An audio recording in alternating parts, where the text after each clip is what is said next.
So in this case, for this story, Jolyon reached out to me, and he and I worked together a few years ago on various things. And he was like, hey, if you have any ideas, I'm down to do something. And anytime Jolyon's down to do for something, I try to jump on it. My name is Jolyon Yates. I'm from England. I moved to Denver just over 20 years ago, and I'm now an illustrator.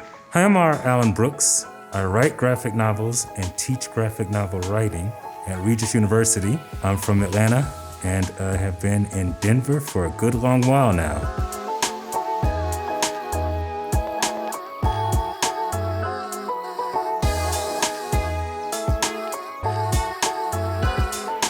So for this exhibit, I did a story called Neighborhood Watch. I wanted to do something that sort of talked about what was going on in society. And I remember the Karen and Becky phenomenon was big in the news at the time, and being very upset about that. And so we got together and did a story.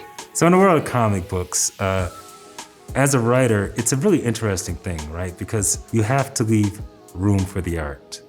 So you have to say the most you can say with the fewest words possible. Now, of course, I do come up with what the artist draws to some extent. Like I'm saying, I want to see these two characters doing X. But then the artist comes up with what they look like, what angle, how it fits on the page, etc. But in terms of my actual words appearing on the page, I want to say as much as I can say with as few words as possible, because comic books are a visual medium. So when I get a script, I'll read it through once and get the idea of the atmosphere and the message, and then I'll go through it again and I'll make notes about what references I need. And in the course of gathering references, I usually spend most of a day putting together files of photos and images, start to put together the visuals for the story in my mind. So I kind of art direct the overall look to a story. So by the end of doing the references, I have a pretty good idea of my approach to it. So when I get to the end of the process, which means that I've gotten a finished art back, sometimes the art shows things that I thought I was gonna have to convey in dialogue, which means that I can cut out some of the dialogue. Other times, the art does not show something that I intended to show, so I have to go back and add some dialogue. It's about these two things working together, visuals and words working together in a really powerful and engaging way. And if I, as a writer, try to dominate the page with my words, then it's actually not gonna work. I'm not telling my own personal stories in comics, but I can apply my own life experiences to if a scene is similar to something that I've experienced.